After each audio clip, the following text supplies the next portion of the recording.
그럼 지금부터 신부님 어떻게 하면 행복하면 됩니까? 10가지를 제가 말씀을 드리겠습니다. 첫 번째, 운동해라. 이게 건강이 최고입니다. 여러분들 하느님 이렇게 믿는다고 열심히 기도한다고 건강해집니까? 천만에요. 운동해야 돼. 운동. 스트레칭을 하든 수영을 다니든 30분을 걷든. 근데 내가 이 평창에 살고 있는데 시골 사람들보다 도시 사람들이 더 오래 살아요. 왜 더 오래 살까요? 운동해서. 여러분 운동하십시오. 혹시 여기 몸 아픈 분들 성당에 나가면 나을까? 물론 하느님이 은총 주면 낫죠. 그 전에 운동부터 하세요. 뼈 아픈 분들 수영장 다니세요. 몸 아픈 분들 여기저기 결린 분들 스트레칭 하십시오. 벤자민 플랭클린이라는 사람이 있어요. 미국의 독립의 그 선언문을 기초한 사람이에요. 이 사람이 유명한 말을 했으면 여러분 많이 들었어요. 재산을 잃으면 조금 잃은 거고, 명예를 잃으면 반 잃었고, 건강을 잃으면 다 잃었다. 다 잃는 거예요. 아프면은 다 소용없어요. 다 소용없어요. 그러니까 운동해라. 두 번째, 감사해라. 우리 천주교 교우들이 제일 못하는 것 중에 하나가 감사야. 감사.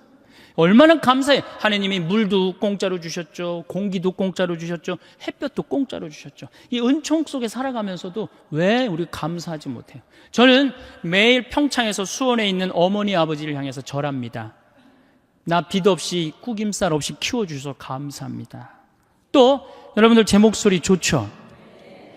얼굴은 씹다 뱉은 수제비 같이 생겼어도 목소리 하나는 참 좋게 낳아주셨어요. 그래서 목소리 좋게 낳아주신 것에 대해서 항상 감사해요.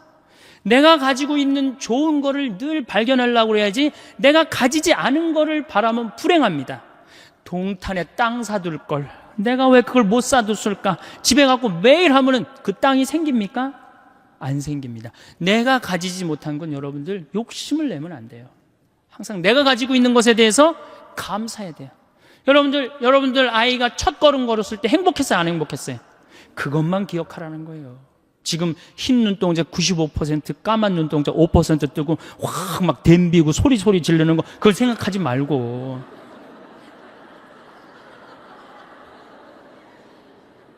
세 번째, 대화해라. 대화해라.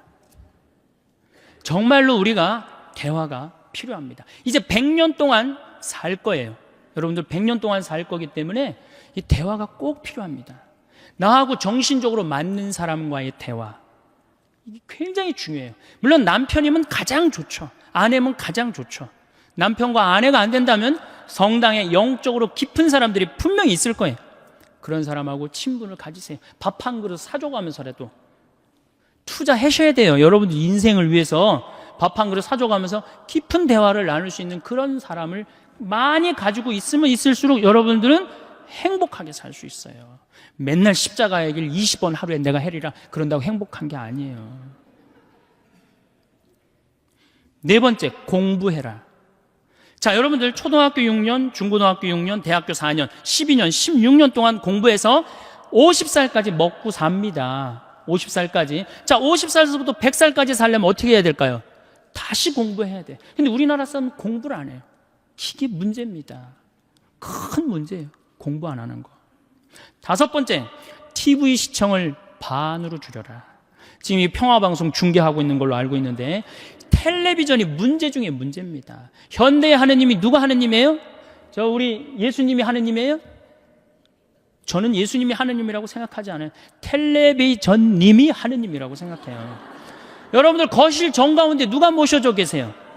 텔레비전님 모셔져 계시죠? 쇼판 누굴 향해서 배열되어 있어요?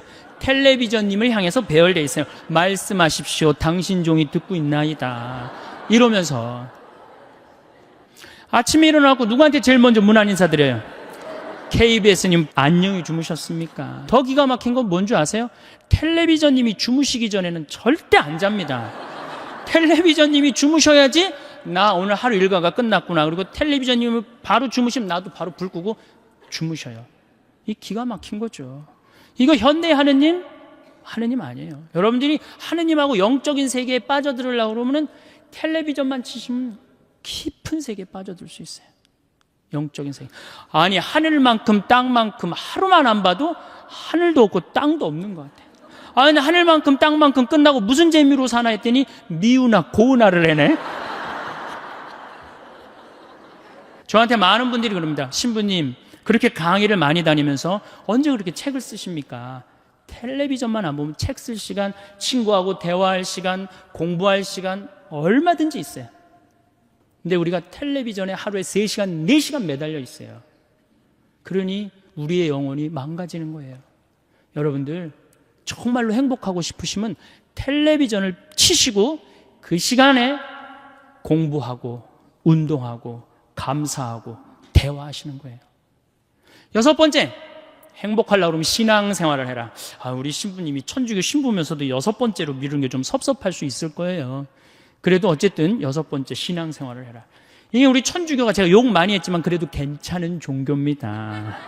우리 천주교가, 내가 내 동창 신부 중에 죽산성지 있죠? 죽산성지 옛날에 그 본당 신부로 있었는데, 할머니 한 분이 30년 동안 개신교, 옆에 있는 개신교 다니다가 어느 날 개종을 했어요.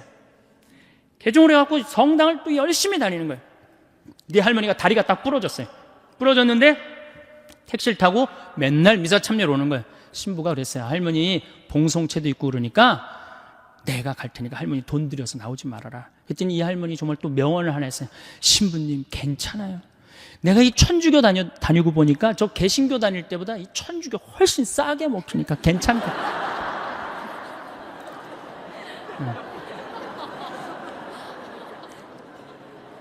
여러분들, 우리가 하느님께 의지하고 살아갈 때 마음의 평화를 누립니다. 여러분들이 세상 것에 자꾸 의지하면요 완전히 망가집니다. 여러분들, 미국 서브프라임 일어났죠? 우리나라도 제가 보기에는 결코 안전한 지대가 아니에요. 여러분들, 내 땅값 1억 2억 됐다고 마음이 붕붕붕붕 떠 있는데 붕붕붕붕 뜨면 떨어지게 돼 있어요. 우리가 거는 기대는 하느님이어야지 세상적인 거는 결코 긴 영원한 행복을 주지 못한다. 그래서 여러분들 열심히 하느님 믿으세요. 하느님 찬양하고 하느님께 감사드리고. 7번째, 행복하려면 웃어라. 우리 참 안 웃어요. 참 안 웃어요. 우리나라 사람들 참 안 웃어요. 제가 이렇게 도시에, 저는 뭐 시골에 살지만 이렇게 도시에 이렇게 나와서 가끔 엘리베이터를 탈 때가 있어요. 그럼 이렇게 여자들은 좀 웃으면 그렇지만 남자들은 이렇게 눈이 마주치면 반드시 제가 이렇게 웃어줍니다. 그럼 저쪽에서도 웃어주면 정말 좋겠는데 저쪽에서는 눈빛이 내가 저놈을 어디서 봤더라. 그러니까 내가 이게 빵긋 웃어준 내가 더 이상한 거예요. 빵긋 웃어준 내가 더 이상한 거예요. 그러니까 여러분들 사진 찍으라고 그러면은 웃는 사람 몇 명 있어요. 절대 안 웃죠. 안 웃어 버릇했으니까. 이게 마취를 하고 수술한 사람이랑 간지러움을 태우고 수술한 사람을 깨어날 때 누가 덜 아프다 그래요? 간지러움을 태우고 수술한 사람이 훨씬 덜 아프다. 웃는 건 우리 삶의 큰 활력입니다. 민주주의하고 공산주의하고 결정적으로 갈린 이유가 뭐예요? 민주주의가 승리하고 공산주의가 망한 결정적인 이유는 뭐예요? 저는 민주주의는 웃어서 일어난 거고 공산주의는 안 웃어서 망했다고 저는 생각해요. 여러분들, 북한 공산주의를 이렇게 비춰줄 때 웃는 거 본 적 있으세요? 거의 없어요. 개그 프로그램이 없어요. 웃을 때 경쟁력이 생기는 거예요. 여러분들 주위에 참 잘 웃는 사람, 그 사람 경쟁력이 있어요. 생전 안 웃는 사람 경쟁력 있을 것 같아요? 절대 없습니다. 웃으면 한 560개의 얼굴에 주름이 생긴다고 그래요. 근육이 움직여서. 그런 분들은 웃으면 참 예뻐요. 특히 50대 후반의 그 초로의 여인이 이게 잔주름이 잔잔해갖고 웃을 때 너무너무 예뻐요. 그런데 만약에 평생 웃지 않아갖고 얼굴에 한 17개밖에 근육이 굵은 그 주름이 없어. 그분은 웃어도 무서워요. 여러분들 많이 웃으십시오. 웃는 거야말로 우리가 행복으로 갈 수 있는 지름길이에요. 그러니까 웃을 일을 많이 만들으세요. 유머도 좀 할 줄 알고, 웃긴 얘기도 좀 어서 좀 배워갖고 좀 남편한테도 한번 해주고. 8번째, 전화해라. 현대는 굉장히 외로운 병에 시달립니다. 근데 외로운 병에 시달리는 건 내가 먼저 시도하지 않기 때문이에요. 여기 혹시 어제 제가 앙성성당이라는 데서 하루 피정을 하고 왔는데 전부 다 할머니들이에요. 할머니들, 할아버지들이 있어갖고 제가 그랬어요. 자식들 다 도시에서 나가서 살지 않느냐고. 근데 도시에서 나가서 사는 자식이 전화 안 하면 섭섭합니까? 그랬더니 섭섭하대요. 섭섭할 시간 있으면 먼저 전화해라. 여러분들 자식들이 전화 안 한다고 섭섭할 시간 있으면 먼저 하시면 되잖아요. 나는 수원교 신분인데 평창에 들어가서 살고 있어요. 그런데 나한테 전화 안 한다고 내가 괴롭다 뭐 이럴 시간 있으면 먼저 전화하면 돼. 내 동창 중에 우리 수원교구 복음화 국장을 하고 있는 신부인데 로마에 유학을 갔어요. 6년 동안 한 달에 3번씩 꼬박꼬박 나한테 전화해요. 생태마을 농사는 잘 되냐, 교육은 잘 들어오느냐, 넌 잘 있느냐. 한 달에 꼬박꼬박 써요. 난 6년에 딱 한 번 전화했어요. 레오나르도 다빈치 공항에 내가 8월 30일 날 가니까 나와라. 딱 한 번. 그런데 그 신부를 싫어하는 신부가 없어요. 누구한테나 전화를 하니까. 그놈이 6년 동안 로마에서 나한테 전화해 주는데 얼마나 좋아요. 흠이 있다면 꼭 수신자 부담으로 하는 게 흠이기는 하지만.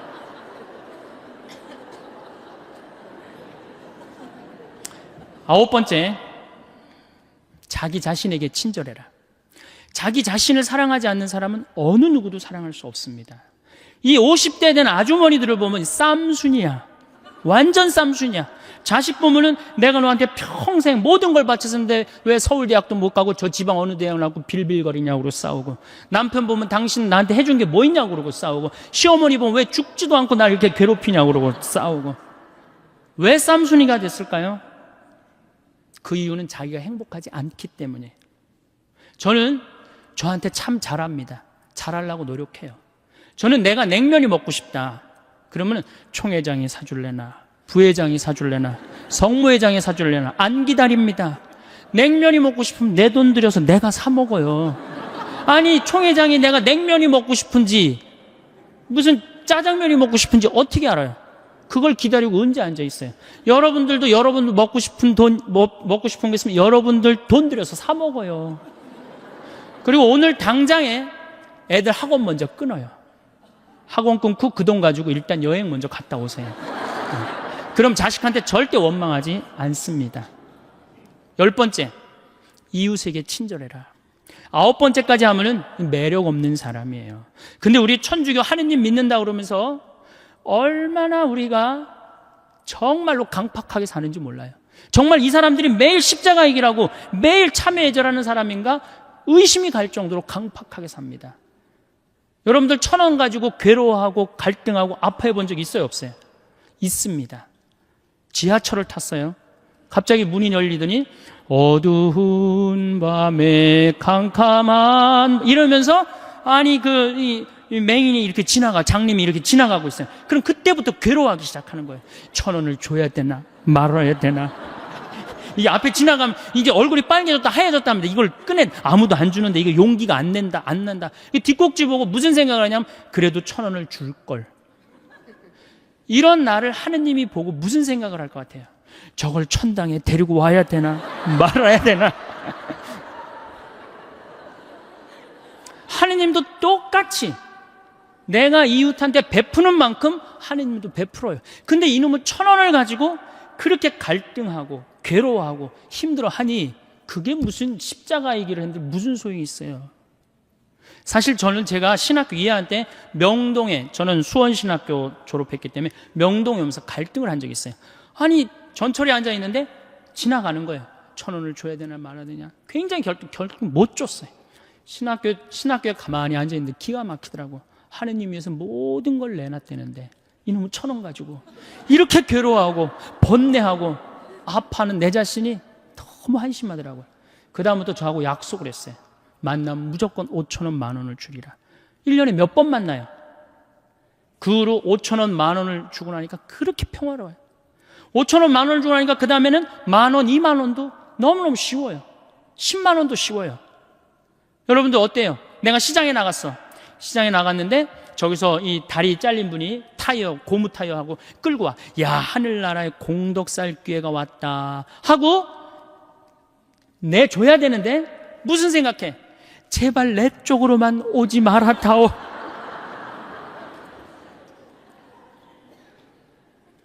그런 내가 정말로 행복한 사람이겠어요? 행복할 수가 없어요. 저는 교황님의 말씀이, 요한 바오로 2세 말씀이 정말로 현대인들한테 중요한 의미를 주고 갔다고 생각해요. 나는 행복했습니다. 여러분들도 행복하십시오.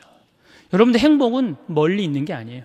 제가 이거 조금 내용을 바꿨지만 이 영국 BBC에서 나는 불행하다 한 사람들 모아갖고 3개월 동안 시켰더니 아무것도 변한 게 없는데 이 세상이 너무 아름답다, 너무 행복하다, 그렇게 느꼈다는 거예요. 제가 본당 신부할 때 요한나라는 열심한 자매가 있었어요. 이 자매가 애를 넷을 낳았어요. 누가 봐도 이 자매가 정말로 효녀예요, 효녀. 그래갖고 이 자매를 보고 입교하는 교우들도 참 많았어요. 근데 이 자매가 나한테 와서 신세한탄할 때 보면 신부님, 시집살이 하기 너무 힘들대요. 왜 힘드냐? 우리 시어머니, 시아버지는 아침, 점심, 저녁 세 끼를 다 따뜻한 밥을 원한대요. 세 끼를 다. 그러니 8명 밥을 아침, 점심, 저녁으로 한다고 생각해 보세요. 얼마나 힘들어요. 그래서 내가 우리 할아버지 할머니들을 모시고 온천을 간 적이 있어요. 온천을 이제 가서 제가 우리 요셉 할아버지가 그때 73살이었어요. 73살이요. 할아버지, 왜 집에서 밥을 3끼를 꼭 다 드셔야 되느냐? 한 끼는 좀 노인정 가서 드셔라. 가서 좀 고수톱도 치고 친구들하고 놀고 그래야지. 며느리가 무슨 징역 사는 것도 아니고 하루 종일 집에 매달려서 시어머니, 시아버지 뒷바라지라는 거 너무 힘들지 않느냐? 며느리도 아침 식사 이렇게 설거지 끝내고 학부형도 만나고 다니고 싶은데 좀 다니게 하면 얼마나 좋으냐? 그랬더니 이 할아버지가 저한테 화를 내는 거예요. 신부님, 저는 노인정 가기 싫다는 거예요. 아니, 왜 노인이 노인정 가기 싫으냐? 그랬더니 이 할아버지 저한테 명언을 했어요. 형들이 심부름을 시켜서 가기 싫대요. 제가 조사를 해보니까 75살 이하를 뭐라고 부르느냐면 청노인이라고 해요. 청년 노인이다 이거예요. 75살은 청년이에요, 청년. 이게 계산상 안 맞아요, 계산상. 자식을 20년 키웠으면 20년만 받아 먹어야 될 거 아니야. 근데 요즘 20년 키우고 50년 받아 먹어, 50년. 그러니 자식들도 지치는 거예요, 지치는 거예요. 여러분들 생각해 보세요. 집에 내가 30살까지 키워놨는데 40이 돼도 장가 안 가고 빈둥빈둥거리는 놈이 있으면 미워요, 안 미워요? 밉죠? 반대로 한번 생각해 보세요. 아니, 우리 엄마가 8, 90이 됐는데 죽지도 않고 그냥 뒷방에서 빈둥빈둥거리면 자식은 믿겠어요, 안 믿겠어요? 이게 여러분들만 이게 안 죽는 게 문제가 아니라 우리 신부들도 안 죽는 게 문제입니다. 우리 신부들도 안 죽어요. 제가 신부 될 때 수원교회 은퇴사제가 딱 한 분이 계셨어요. 근데 지금 19분이에요. 이분들이 우리 은퇴금을 다 썼어요. 지금 우리 은퇴사제들 제가 보기에는 한 80으로 늘려야 되지 않을까. 이탈리아는 실질적으로 이런 일이 있습니다. 93살 먹은 본당 신부님이 은퇴를 안 하는 거예요. 왜냐하면 신부는 은퇴하면은 찾아오는 사람이 누가 있어요? 1년만 찾아오고 그 다음부터 아무도 안 찾아옵니다. 그러니까 이 신부님이 하여튼 정신이 오락가락하면서도 은퇴를 안 하는 거예요. 얼마나 정신이 오락가락하느냐? 이 장례 때 이게 장례인지 혼배인지 헷갈리는 거예요. 네. 그러니까 장례 때 혼배 강론하고 혼배 때 장례 강론하고 주교님이 머리가 아픈 거예요. 그래서 주교님이 하루는 이 신부님을 찾아가서 신부님, 은퇴를 그렇게 하라고 그러셔도 은퇴도 안 하고 그러니까 내가 보좌 신부 하나 보내줄 테니까 웬만한 건 보좌한테 맡기고 신부님은 좀 주일미사만 그렇게 하시라고. 신부님이 보좌를 준다니까 너무너무 좋잖아. 이태리는 한 신부님이 3 성당을 맡고 그러거든요. 너무너무 좋으니까 이제 보좌를 기다렸는데 보좌가 딱 왔는데 70살짜리를 보낸 거야. 정말로 문제죠.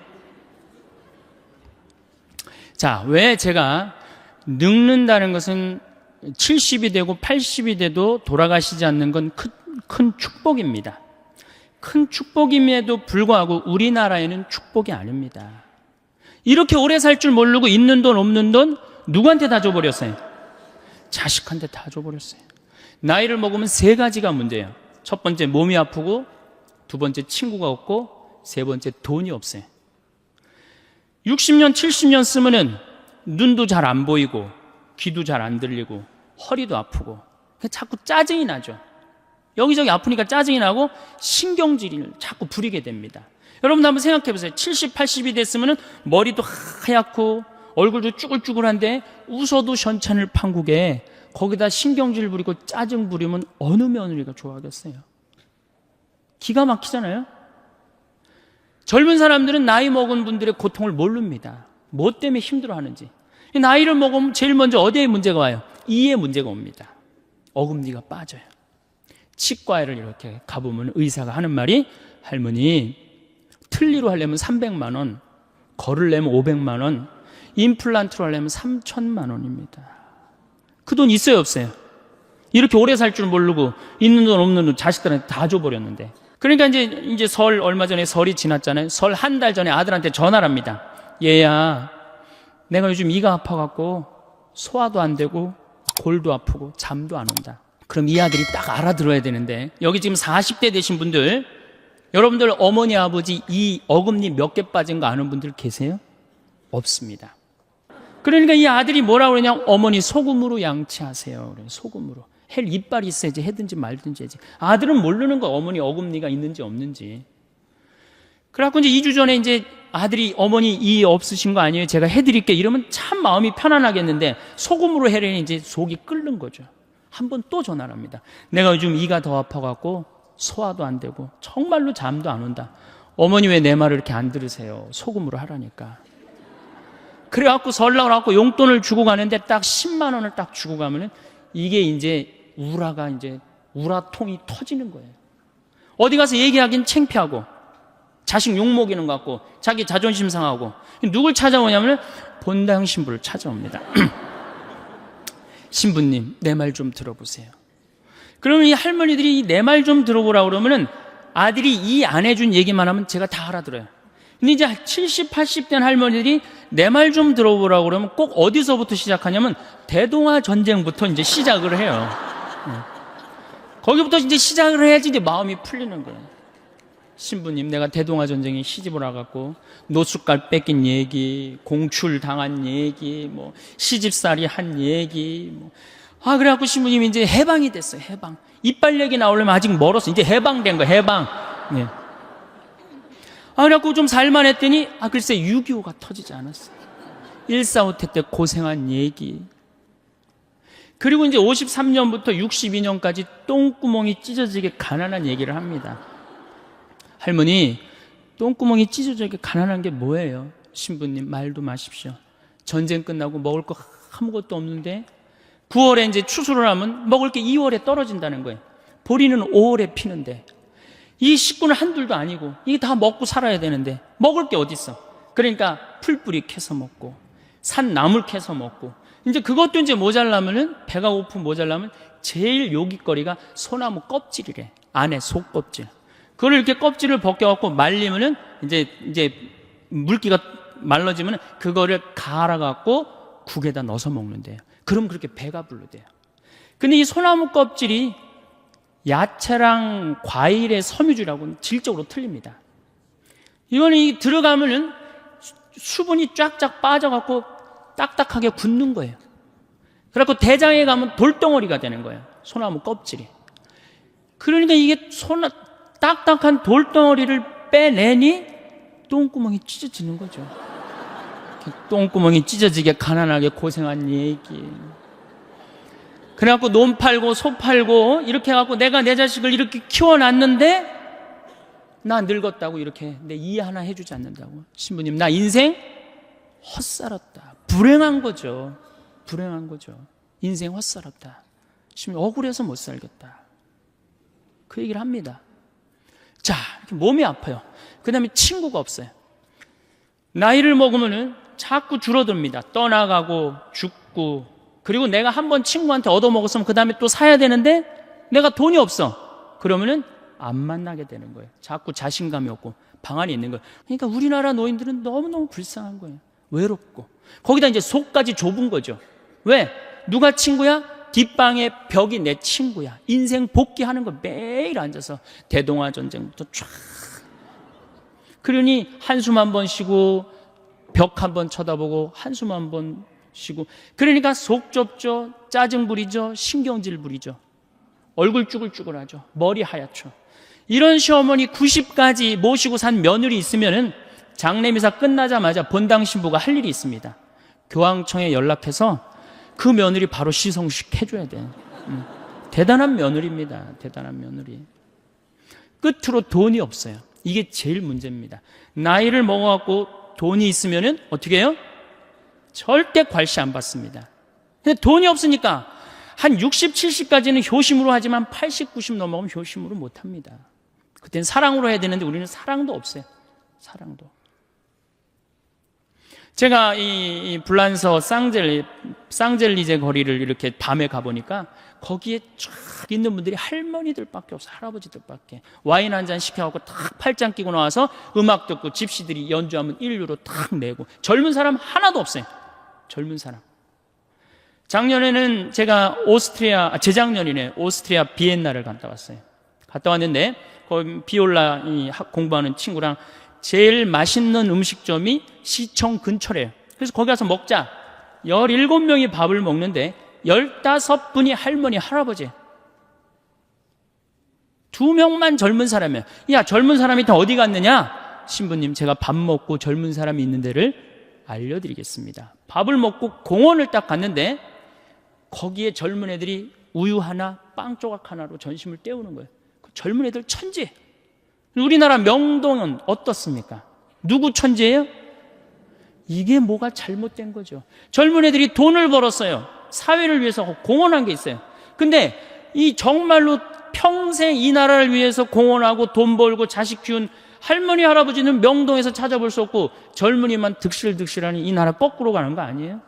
우리나라 노인들은 어디 가면 볼 수 있어요? 파고다 공원에 가면 볼 수 있어요.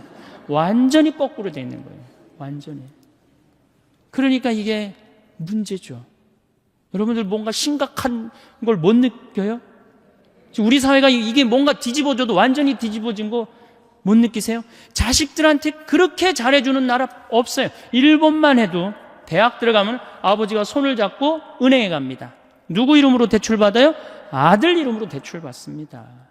그래갖고 얘가 대학을 졸업하면 자기 월급에서 갚는 거예요. 근데 우리는 장가갈 때까지 다 해줘. 1억 7천이 들어간대요. 그러니까 있는 돈 없는 돈 다 주고 난 다음에 그냥 죽으면 서로 속 편하고 상당히 좋은데 다 주고 난 다음에 안 죽는단 말이야. 50년 동안 안 죽어요. 반평생, 반백년. 이 소중한 인생을 우리는 다 날린단 말이야. 그러니까 우리나라는 행복지수가 178개국 중에 102개국, 102등이에요. 경제는 세계 10위라고 그러는데 행복지수는 왜 100등이 넘어갈까요? 태어나자부터 공부하죠.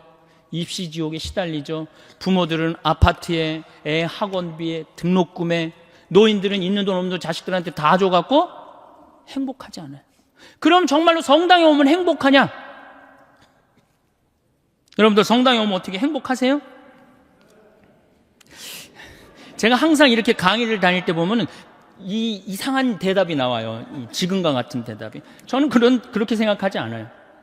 천주교 컨셉은 우울이에요. 천주교 컨셉은 행복이 아니에요. 천주교 컨셉은 우울입니다. 개신교는 찬양, 기쁨, 감사, 영광, 알렐루야, 아멘이에요. 근데 우리 천주교는 참회의 절, 양심성찰, 봄판공, 가을판공, 십자가의 길, 요즘 지내는 사순식이야. 이 컨셉은 우울입니다. 우울. 우리는 우울해야 돼. 우울해야 돼. 우리는 기쁘면 안 돼요. 성당 나오면 기쁠 게 뭐 있어요? 우선 여러분들을 부르는 용어 자체가 참 여러분들 보면 전 참 신앙의 신비를 많이 느껴요.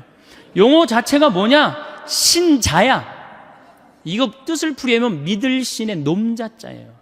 그러면 신자 여러분 그러면 뭐라고 그러는 거예요? 믿는 놈들 여러분 이러는 거예요. 그래도 좋고 행복하다고 이렇게 성당에 꽉 찬 거 보면 성령의 역사가 아니면은 불가능하죠. 개신교는 뭐라고 부릅니까? 성도라고 그래요. 거룩한 무리 여러분.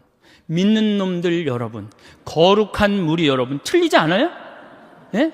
뭔가 여러분들, 제가 21세기는 서비스의 시대, 웰빙의 시대라고 하는데, 서비스가 되지 않는 공동체는 망하게 돼 있어요. 그런데 이게 믿는 놈들 여러분 그러고 있으니, 개신교는 성도 여러분 이러고 있는데, 불교는 불자라고 그래요. 불자, 부처님의 아들. 그래서 불자님이 가능한 거예요. 절에는 불자님 그러죠? 부처님의 아드님.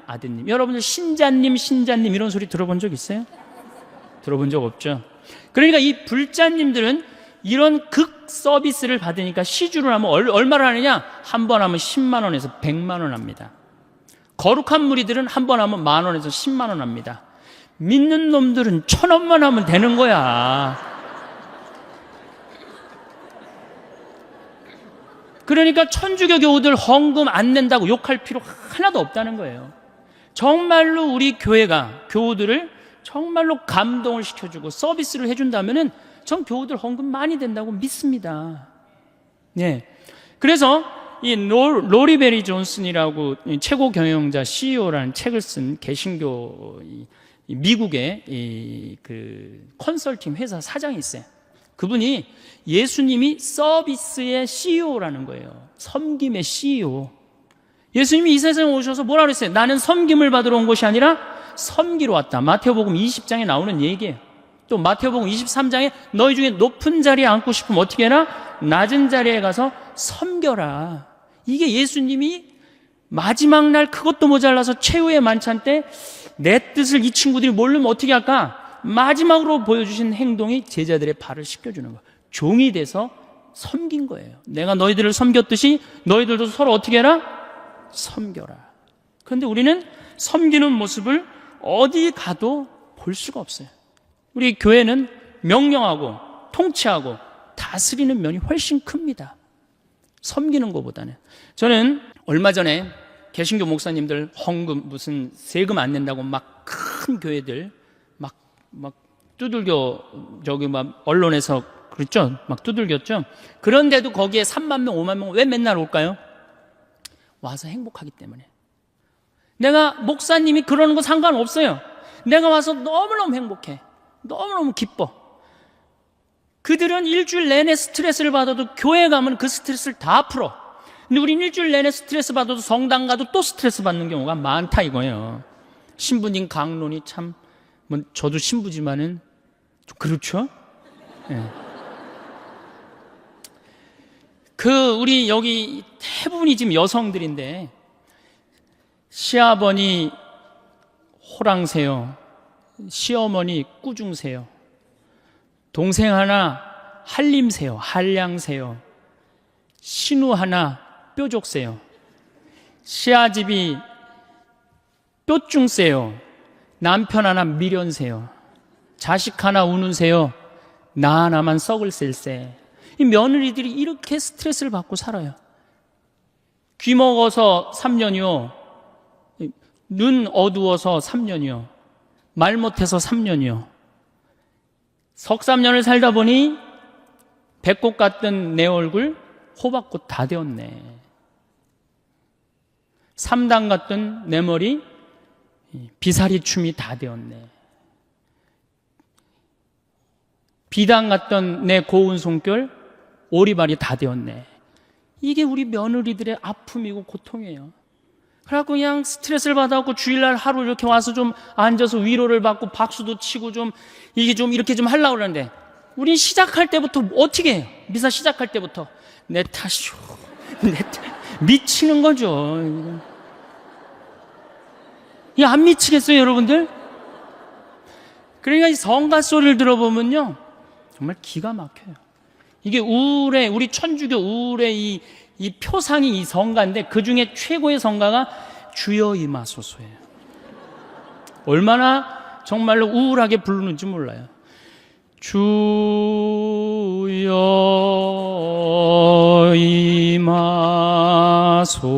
임하소서.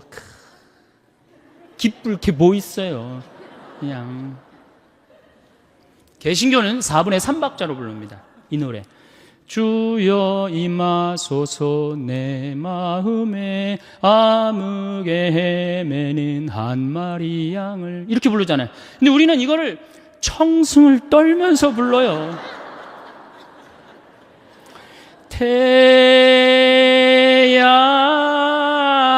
태양과 같으신 사랑.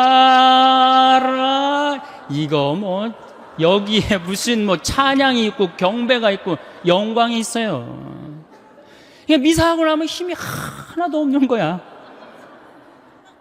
일주일 내내 스트레스 받고 성당에 와서도 완전히 그냥 뭉개지고 가는 거예요. 그러니까 제 말은 천주교의 기본 컨셉은 우울이다 이거예요. 우울. 그럼 우울의 극치가 있어요. 성지순례입니다. 이게 우리 천주교 성지순례 이게 많이 바뀌어야 되는 건데 5월이나 9월 달에 성지순례를 가요. 그렇죠? 5월이 얼마나 계절이 예뻐요. 장미 만발하고 정말 꽃 철쭉 막 펴 있고 얼마나 이게 가슴이 막 이렇게 봄처녀 이렇게 뛰어요. 그래서 성지순례를 가요. 9월 달에 코스모스 만발할 때 성지순례를 갑니다. 그리고 레지오에서 이제 성지순례를 가요. 관광버스를 타고 가는 거예요. 하늘은 파랗고 정말 만물이 이제 뭐 생동하는 계절에 성지순례를 가는데 마음에 맞는 자매하고 또 같은 차에 타게 됐어. 옷도 예쁘게 입고 막 돈 이렇게 주머니도 차고 이렇게 간식도 찾는데 레지오 단장이 딱 보니까 이거 너무 들떴어. 우리 기본 컨셉은 우울인데. 그럼 이제 버스에 올라타면 바로 묵죽 꺼내라 그래. 묵죽. 그래갖고 꼭 이 고통의 신비를 이제 시작하네. 뭐 예수님 뭐 가시관 쓰심을 묵상합시다. 뭐 두들겨 맞으심을 묵상합시다. 뭐 피땀 흘리심을 이렇게 오단하고 나면요 하늘이 파랗게 뭐가 지금 파래. 지금 예수님이 지금 십자가에 올라갔다 내려왔는데 그것만 해도 제가 보기엔 충분해요. 그런데 이제 솔매를 이제 성지순례를 가면 이 또 누가 사회자가 김대건 신부님의 생애를 또 읽기 시작하네. 이 또 그걸 이제 구구절절히 읽으면 관광버스 안에 한숨 소리가 이제 나오는 거야. 아유, 우리 신부님, 불쌍한 신부님. 그래갖고 이제 신부님이 이제 조선에 이제 부제 때 이제 이렇게 입국을 해서 보니 참 조선교회가 기가 막히잖아요.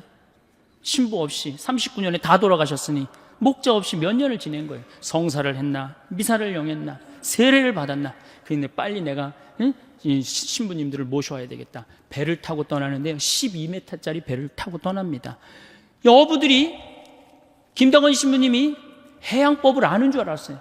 근데 김대건 신부님은 저쪽으로 가면 중국일 거다. 그리고 떠난 거예요.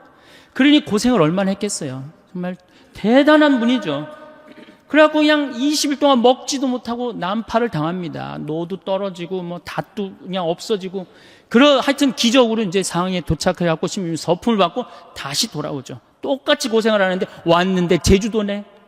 조선인 줄 알고 왔는데 그래갖고 다시 또 이제 인천으로 들어가갖고 신부님이 사목 활동을 하다가 주무시지도 않고 사제가 더 필요하다 그래서 사제를 영입하려고 그러다가 순위도에서 붙잡히시죠. 6월 달에 6월 달에 붙잡혀하고 9월에 순교를 하는데 이 젊은이가 관아에서 라틴어하지, 불어하지, 중국어하지, 우리나라 말하지 이런 인재가 어디 있어요? 그러니까 회유를 해도 신부님, 우리 대장 예수님 이러면서 교우들 보아라. 난 이제 하늘나라로 간다. 이렇게 굳건한 신앙을 가졌으니 신부님을 때리죠. 때리니까 6월에서 9월에 순교하니 여름을 지나잖아요. 허벅지에 구더기가 나고 그냥 정말로 고생을 하죠. 그런데 여러분들은 뭐 하는 거냐? 이렇게 훌륭한 신앙 성도를 모시고 사는데 주일미사를 제대로 나오냐, 선교를 제대로 하냐? 그럼 교우들은 또 고개 팍 숙이고 우울 컨셉으로 나가는 거죠.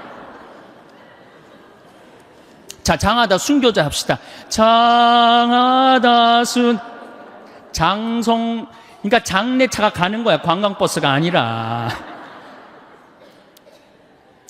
그러다 어느 사이에 이제 그렇게 하다 보면 성지에 도착을 합니다. 그러면 시키지 않아도 십자가의 길 알아서 해요. 이제 십자가의 길 끝나고 밥을 먹는데 이 사회자, 이 단장이 보기엔 좀 미안하다면 1년에 한 번 나오는 건데 술을 먹이기 시작해요. 한 잔씩 먹으라고. 갈 때는 거룩한데 올 때는 이상한 모습이 나옵니다. 갈 땐 분명히 장하다로 갔는데 올 땐 차차차로 오는 거예요. 이게 우리 한국 천주교의 모습이에요. 한국 천주교의 모습. 개신교는 처음부터 거룩하게 가서 끝까지 거룩하게 옵니다. 중간에 뭐 노래하고 박수치고 춤추고 없어요. 왜? 이미 교회에서 다 했기 때문에 이건 성지순례로 끝나는 거예요. 우리는 한 번도 한 적이 없어. 이제 1년에 유일하게 한 번 스트레스 풀 수 있는 시간은 돌아오는 길이야. 그 시간은 광란의 시간이 돼야지 스트레스를 푸는 거예요. 미치는 거죠. 통제가 안 돼요. 그 시간에는. 보면 화장실 갈 때도 춤추고, 야, 제가 이렇게 성지순례 다닐 때마다 저 사람이 저런 끼가 있는 줄은 꿈에도 몰랐다. 그런 사람이 참 많아요. 1년 내내 고개 숙이고 다니니까 얌전한 줄만 알았지. 제가 하여튼 그 초년도에 어느 본당에 보좌신부를 했었어요. 보좌신부를 했는데 굉장히 13,000명 본당이었어요. 7개 꿀이야. 이제 그 여성 꿀이야가 성지순례를 하는데 관광버스가 10세대가 가는 거예요. 10세대가. 근데 이제 보좌신부랑 가고 싶은 거예요. 꼬시는 거예요. 신부님, 우리랑 성지순례 가요. 난 싫습니다. 그때만 해도 대단했거든요. 요즘은 좀 덜하지만. 왜 가기 싫습니까? 아니, 갈 땐 거룩한데 올 땐 너무 정신이 없어서 난 싫다. 걱정하지 말고 그런 일이 있어도 우리가 막아주겠다. 네, 알겠습니다. 갔어요. 갈 땐 정말 거룩하게 가더라고요. 근데 올 때는요, 이게 장난이 아니에요. 이 아파트 촌에 있었던 성당인데 젊은 엄마들인데, 아니 내리자마자부터 술을 박스로 먹더니 올라서서 취해갖고 그 복도 사이에 나와갖고 막 관광버스 춤을 추는 거예요. 막 오르니까 젊은 보좌신부랑 춤을 추고 싶은 거예요. 끌고 나가려고 그러는데 단장님들이 막았어요. 좀 맨 앞자리에 앉았고. 결국은 끌려 나갔어요. 저는 춤출 줄 모릅니다. 신부님 걱정하지 마세요. 우리가 다 알아서 할 테니까. 어떻게 알아서 해요? 내 손을 붙잡더니 막 추는 거예요. 한 5분 정도 이제 자매님들하고 춤을 춰갖고 이제 들어오려고 그랬더니 어딜 들어가니 오늘은 안 된다. 내 이 양복 뒷덜미는 힘이 왜 이렇게 좋아? 그러니까 갈 때는 자매님들인데 올 때는 아줌마로 변합니다. 아줌마로. 그래갖고 좀 앞에서 막 춤을 추면 저 뒤에서 뭐라고 그러냐? 야, 니네만 신부님 데리고 놀지 말고 뒤로 좀 보내. 앞에서 뒤까지 그냥 통제가 안 돼요. 통제가. 근데 저는 충분히 이해를 해요. 아니, 더 심하게 놀아도 전 된다고 생각해요. 더 심하게. 어쨌든 경찰이 뭐 있다 그래도 앉지도 않아요. 보라고 그러고 막. 그런데 성당 도착 2km 전에 기적이 일어납니다. 누가 갑자기 마이크를 잡더니 하늘에 계신 우리 아버지 이러면요, 자기 자리로 다 뛰어들어가. 알아서. 난 하늘에 계신 우리 아버지가 그렇게 전능한지 그때 알아봐요. 네. 은총이 가득하신 마리아 하면은 이제 머리를 쓰다듬습니다. 머리를 성모님이 마음을 가라앉혀 주죠.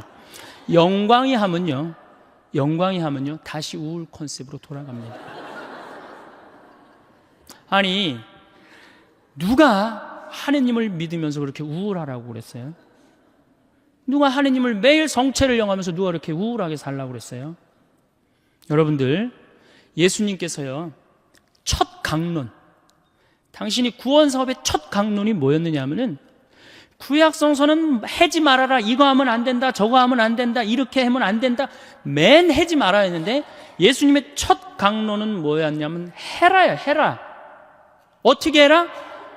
행복해라. 첫 강론이 산상설교예요. 행복해라. 마음이 가난한 사람들 행복해라. 마음이 온유한 사람들 행복해라. 마음이 깨끗한 사람들. 첫 강론이 행복해라라는 강론이면 예수님이 우리에게 주고 싶었던 건 뭐였을까요? 행복입니다. 우리는 하나님을 믿으면서 행복해야 돼요. 근데 그놈의 행복은 다 2000년이 지나고 난 다음에 어디 가고 우리는 우울만 남아 있습니까? 5장 8절에 뭐라고 그러시냐면은, 너희는 기뻐하고 즐거워하여라. 하늘나라에서 받을 상이 크다.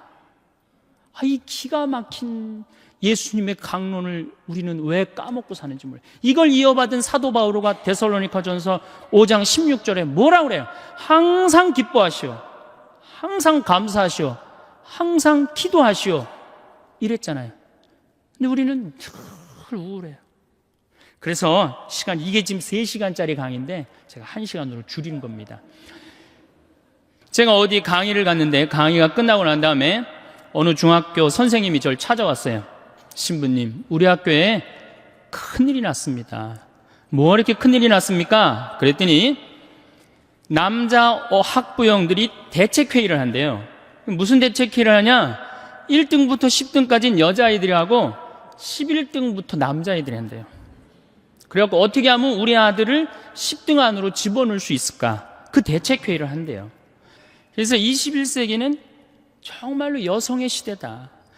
왜 여성의 시대가 왔느냐? 왜 남자아이들이 시험을 못 보느냐? 조사를 해봤는데 이유는 딱 한 가지래. 컴퓨터 게임 때문에 그렇다고 그래요. 지금 중고등학교 아이들 모든 가정의 갈등의 원인은 컴퓨터 게임입니다. 그 다음에 또 남자의 특성 중에 하나는 개떼처럼 몰려다니는 걸 좋아한대, 남자애들. 그러니까 이 여자아이들하고 경쟁해서 이길 수가 없다는 거예요. 그러니까 지금 초등학교, 중고등학교 아이들에서는 지금 훨씬 더 많이, 이미 미국은 하버드 대학에 여학생이 더 많이 합격을 하고 있죠.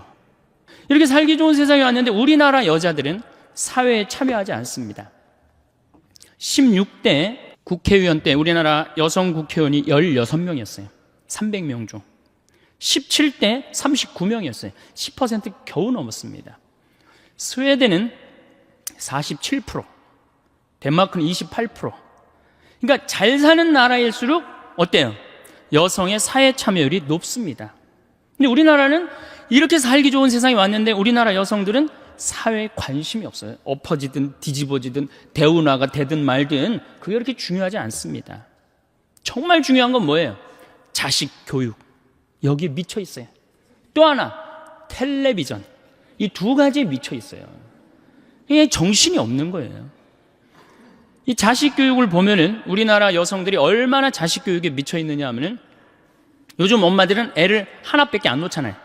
하나밖에 안 놓으니까 임신을 딱 하는 순간 내가 하느님께서 나에게 정말로 생명을 주셨구나. 이 생명이 세상에 나와서 행복하게 살았으면 좋겠다.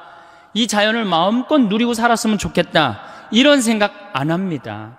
임신하는 순간 내 뱃속에 서울대학 C가 들어왔다고 생각을 해요. 서울대학 C가.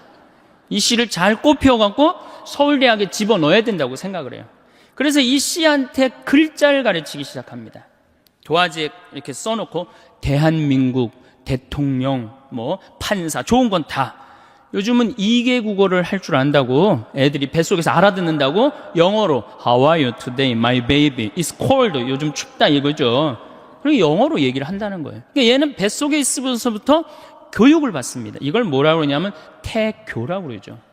참 불쌍한 아이들이죠. 엄마의 태를 열고 세상에 나왔어요. 세상이 얼마나 이뻐요. 구름도 예쁘고 지금 달이 너무너무 이쁘게 떴더라고요. 달도 이쁘고 별도 이쁘고 비도 이쁘고 눈도 이쁘고 그 이쁜 걸 아파트 베란다 창문을 통해서 보고 싶은데 이 잔인한 엄마들이 너는 세상을 볼 시간도 없고 자격도 없어. 그래서 아파트 베란다 창문, 큰 창문의 한쪽에는 가나다라마바 차타카타를 붙여놓고 또 반대 창문에는 A, B, C, D, E, F, G를 붙여놓는단 말이에요. 누워서 모빌이 돌아가는데 기역, 니은, 디귿, 리을이 돌아가요. 창문을 봐도 글자, 모빌이 돌아가는데도 글자. 겨다닐만 할 때 되면 우리 엄마들이 어떻게 하느냐? 텔레비전에는 텔레비전이라고 그 밑에다 써놓고, 의자에는 의자라고 써놓고, 냉장고에는 냉장고라고 써놔요. 어딜 가도 글자니까 요즘 애들이 몇 살에 한글을 띄냐면 5살이면 한글을 띱니다. 모르는 글자가 없어요. 우리 생태마을에 이 아빠 캠프를 옵니다. 아이들이 5살 어린이집 아이들이 보편제한 기도를 읽어요. 그게 기가 막히잖아요. 천재 아니야, 천재. 저한테 데리고 옵니다. 여러분들 40대 넘은 분들 중에 혹시 글 띄고 학교 들어가신 분들 계세요? 전 초등학교 1학년 내내 빵점 받았어요. 받아쓰기. 글이 뭔 줄 알고 들어가요. 어느 날 어머니가 여기 수건 달아주니까 이게 학교 가는 건가 보다 하고 갔죠. 근데 그런 엄마가 내 아이가 5살 때 한글을 띄었다. 흥분됩니까? 안 됩니까? 흥분되죠. 저한테 데리고 옵니다. 신부님, 우리 애가 천재인가 봐요. 왜요? 텔레비에 나오는 글자 모르는 글자가 없어요. 안수기도 축복기도 해달라는 거죠. 천재한테. 그럼 내가 걔 머리에 손을 얹고 뭐라고 기도를 하냐면은 이제 네 인생은 쫑났다. 내가 이렇게 기도해줘요. 이 5살 때는 고정적인 개념을 가르쳐주면 얘가 똑똑 바보가 된다고 그래요. 글자는 잘 알지만 다른 걸 전혀 모른다는 거예요. 똑똑 바보가 되는 거예요. 그리고 나중에 이제 누구 인생도 같이 쪽납니까? 엄마 인생도 같이 쪽나는 거예요. 천재인 줄 알고 초등학교에 넣어놨더니 남들하고 섞어놓으니까 어때요? 똑같네. 불안하고 초조하죠. 그러니까 학원에 보내기 시작해. 속셈 학원, 나눗셈 학원, 영어 학원, 요즘 서당도 있어요. 서당, 태권도 학원, 애가 무슨 실험 도구 대상도 아니고 얼마나 불쌍해요. 그래갖고 초등학교 끝나면 이제 중고등학교 때 전쟁을 합니다. 아이랑 학원에 가느냐 안 가느냐. 신부님은 애를 안 낳아서 모르지만 이게 안 됩니다. 이게 그럴 문제로 끝나는 게 아니에요. 어쨌든 울며 불며 달래갖고 서울대학은커녕 무슨 저 지방에 무슨 제3대학에 이제 들어갔어요, 얘가. 그래갖고 얘가 졸업을 해갖고 취직을 했어요. 장가까지 보냈네? 그럼 부모 역할 다 한 거야, 안 한 거야? 다 했죠? 부모 역할 다 했으면 어떻게 해야 돼요? 줘야지. 부모 역할 다 했으면. 근데 이 21세기에 정말 심각한 문제는 뭐예요? 안 죽는 거예요. 이게 안 죽어요. 대개 장례미사 할 때 보면 90세입니다. 재수 없으면 100살까지 산다는 얘기예요. 여러분들 전부 다. 많은 분들이 지금까지 누군가를 위해 살아왔습니다. 가족을 위해, 일을 위해, 주변 사람들을 위해 자신의 시간과 에너지를 아낌없이 쏟아부었습니다. 그렇게 살아온 날들이 헛되지 않았고 그 덕분에 소중한 것들을 지켜낼 수 있었습니다. 하지만 이제는 조금 다르게 생각해 볼 필요가 있습니다. 내가 원하는 것, 내가 좋아하는 것, 내가 행복해지는 일에 더 많은 관심을 가져도 괜찮습니다. 아니, 그래야만 합니다. 남을 위해서만 살던 삶에서 벗어나 나를 위해 살아가는 용기를 내야 할 때입니다. 그것이 이기적인 것이 아니라 오히려 나를 지키고 나를 사랑하는 사람들과 더 건강한 관계를 유지할 수 있는 방법입니다. 누군가를 위해 살았던 시간이 아깝다는 말이 아닙니다. 다만 이제는 나를 위한 시간도 가져야 한다는 것입니다. 나를 위해 무언가를 한다는 것은 사치가 아닙니다. 맛있는 음식을 먹고 가보고 싶었던 곳에 가고 배우고 싶었던 것을 배우는 일은 삶을 더 풍요롭게 만들어줍니다. 많은 분들이 이런 일들을 미루며 살아왔습니다. 나중에 하면 되지, 지금은 아니야, 이건 나한테 너무 과한 거 아닐까 하는 생각들이 머릿속을 채웠습니다.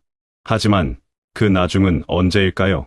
내일이 올지, 다음 달이 올지, 내년이 올지 아무도 장담할 수 없습니다. 지금 이 순간이 가장 중요합니다. 지금 내가 먹고 싶은 것을 먹고, 가고 싶은 곳에 가고, 하고 싶은 일을 하는 것이 진짜 삶을 사는 방법입니다. 미루면 미룰수록 기회는 사라지고 할 수 있는 일들도 줄어듭니다.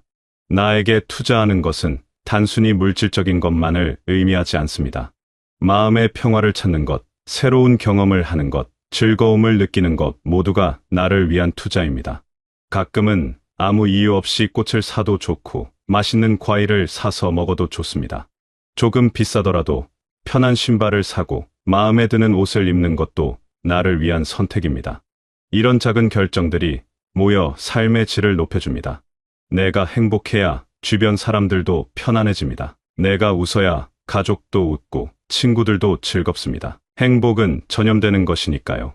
나를 돌보는 일은 결국 나를 사랑하는 사람들을 돌보는 일이기도 합니다. 내가 불행하면 주변 사람들도 그 무게를 함께 짊어지게 됩니다. 반대로 내가 행복하면 그 기쁨이 자연스럽게 퍼져나갑니다. 그렇다면 나를 위해 가장 먼저 해야 할 일은 무엇일까요? 바로 건강을 챙기는 것입니다. 돈이 아무리 많아도 몸이 아프면 아무 소용이 없습니다. 가보고 싶은 곳이 있어도 걸을 수 없으면 갈 수 없고, 하고 싶은 일이 있어도 체력이 없으면 할 수 없습니다. 건강은 모든 것의 기본입니다. 건강을 잃으면 모든 것을 잃는 것과 마찬가지입니다. 그래서 지금부터라도 매일 조금씩 움직여야 합니다. 거창한 운동을 할 필요는 없습니다. 매일 30분씩 걷는 것만으로도 충분합니다.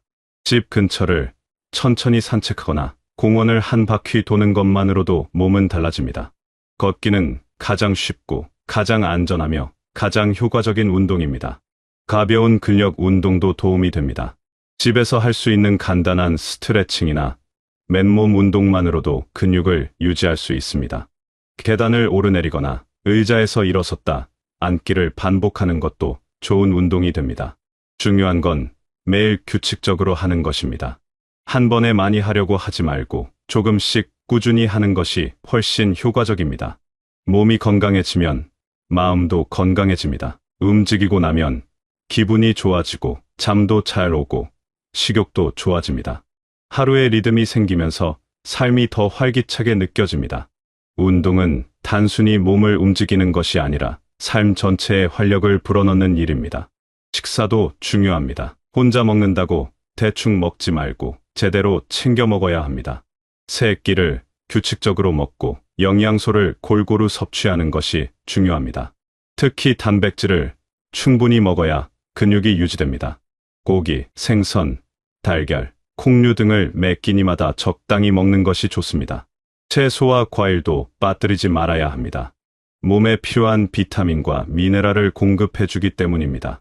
물도 자주 마셔야 합니다. 목이 마르지 않아도 의식적으로 물을 마시는 습관을 들이면 건강에 큰 도움이 됩니다.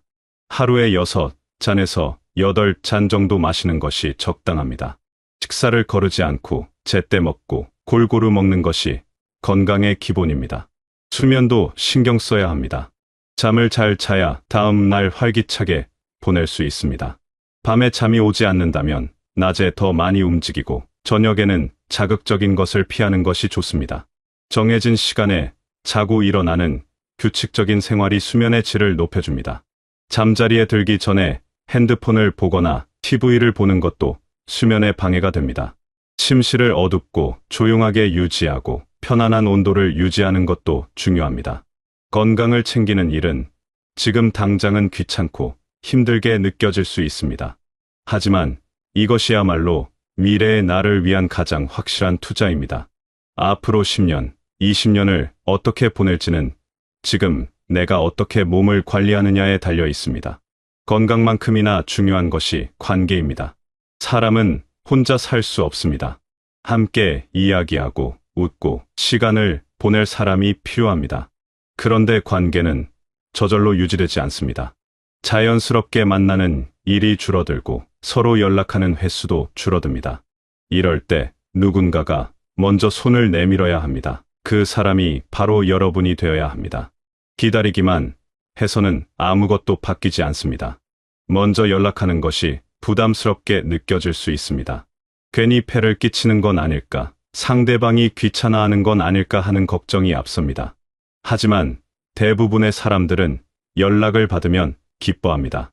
누군가 자신을 생각해주고 만나고 싶어 한다는 사실 자체가 반갑고 고마운 일입니다. 먼저 연락해서 차 한잔 하자고, 밥 한 끼 먹자고, 산책이라도 하자고 제안하는 것은 용기 있는 행동입니다. 그 작은 용기가 외로움을 막아주고 삶의 활력을 불어넣어줍니다. 연락을 받은 상대방도 사실은 연락하고 싶었는데 용기가 없었을 수 있습니다. 여러분의 연락 한 통이 상대방에게도 큰 기쁨이 될 수 있습니다. 만남은 거창할 필요가 없습니다. 가까운 곳에서 차 한잔 마시거나 공원을 산책하거나 간단한 식사를 하는 것만으로도 충분합니다. 중요한 건 함께 시간을 보내는 것입니다. 그 시간 동안 이야기를 나누고 서로의 안부를 묻고 함께 웃는 것이 관계를 단단하게 만들어줍니다. 정기적으로 만나는 모임을 만드는 것도 좋습니다. 일주일에 한 번, 한 달에 한 번이라도 정해진 날에 만나는 사람들이 있으면 삶의 리듬이 생깁니다. 기다려지는 날이 생기고 준비하는 재미도 생깁니다. 그런 약속이 있으면 하루하루가 의미 있어집니다. 새로운 사람들을 만나는 것도 좋습니다. 지역센터나 문화센터에서 하는 프로그램에 참여하면 비슷한 관심사를 가진 사람들을 만날 수 있습니다. 운동 모임, 취미 모임, 봉사 활동 등 무엇이든 좋습니다. 새로운 환경에서 새로운 사람들을 만나면 삶이 더 풍성해집니다. 처음에는 낯설고 어색할 수 있지만 몇 번 나가다 보면 익숙해지고 친해지는 사람들이 생깁니다. 그 과정 자체가 즐거운 경험이 됩니다. 새로운 사람을 만난다는 것은 새로운 세계를 만나는 것과 같습니다. 다른 생각, 다른 경험, 다른 이야기를 듣는 것만으로도 삶이 풍요로워집니다. 외로움은 스스로 해결해야 하는 문제입니다. 누군가 찾아와 주기를, 누군가 먼저 연락해 주기를 기다리면 외로움은 더 깊어집니다. 내가 먼저 움직여야 합니다. 내가 먼저 손을 내밀고 내가 먼저 약속을 잡아야 합니다. 적극적으로 움직이는 사람이 더 행복합니다. 기다리는 사람은 수동적이 되고 움직이는 사람은 능동적이 됩니다. 내 삶의 주인공은 나 자신입니다. 내가 원하는 삶을 만들어가는 것은 나의 책임이자 권리입니다. 누구도 대신해 줄 수 없는 일입니다. 지금까지 많은 것을 포기하며 살아왔을 것입니다. 내가 원하는 것보다 다른 사람이 원하는 것을 먼저 생각했고 내 행복보다 다른 사람의 행복을 우선시했습니다. 그것이 잘못된 선택은 아니었습니다. 하지만 이제는 다르게 살아도 됩니다. 나를 먼저 생각하고 나를 먼저 챙기고 나를 위해 시간과 돈을 쓰는 것이 당연한 일입니다. 그렇게 살아야 진짜 행복해질 수 있습니다. 다른 사람을 위해 사는 것도 의미 있지만 나를 위해 사는 것은 더 근본적인 일입니다. 나를 위한 삶을 산다는 것은 이기적인 것이 아닙니다. 오히려 나를 잘 돌볼 수 있어야 다른 사람도 잘 돌볼 수 있습니다. 내가 건강해야 가족과 더 오래 함께할 수 있고 내가 행복해야 주변 사람들에게도 긍정적인 에너지를 줄 수 있습니다. 나를 사랑하는 것이 다른 사람을 사랑하는 시작입니다. 나를 소중히 여기는 것이 다른 사람을 소중히 여기는 첫걸음입니다. 나를 존중하지 않는 사람이 다른 사람을 진정으로 존중할 수 없습니다. 앞으로의 삶은 지금까지와는 다르게 살 수 있습니다. 조금 더 나에게 관대하고 조금 더 나를 위해 쓰고 조금 더 내가 좋아하는 것을 하며 살 수 있습니다. 그것이 진짜 삶입니다. 남을 위해 희생하는 삶도 의미가 있지만 나를 위해 살아가는 삶도 똑같이 가치 있습니다. 아니, 어쩌면 더 중요할 수도 있습니다. 내가 행복해야 의미 있는 삶이 됩니다. 내가 만족해야 삶이 가치 있어집니다. 지금 이 순간부터 시작하면 됩니다. 오늘 맛있는 걸 먹어보고 내일은 조금 더 걸어보고 모레는 오랜만에 친구에게 연락해보는 것으로 충분합니다. 작은 변화들이 모이면 삶 전체가 달라집니다. 나를 위한 선택들이 쌓이면 나를 위한 삶이 됩니다. 그 삶은 누가 대신 만들어주지 않습니다. 내가 직접 만들어가야 합니다. 하루하루의 작은 선택이 모여 인생을 만듭니다. 이제는 나를 위해 살아갈 용기를 내시길 바랍니다. 조금 더 나에게 쓰고 조금 더 움직이고 먼저 손을 내밀어 내 행복을 직접 만들어가는 것이 진짜 준비입니다. 여러분은 충분히 그럴 자격이 있고 그럴 능력이 있습니다. 지금까지 잘 살아오셨듯이 앞으로도 잘 살아갈 수 있습니다. 다만 이번에는 나를 중심에 두고 살아가시길 바랍니다. 그것이 여러분에게도 여러분을 사랑하는 사람들에게도 가장 좋은 선택입니다.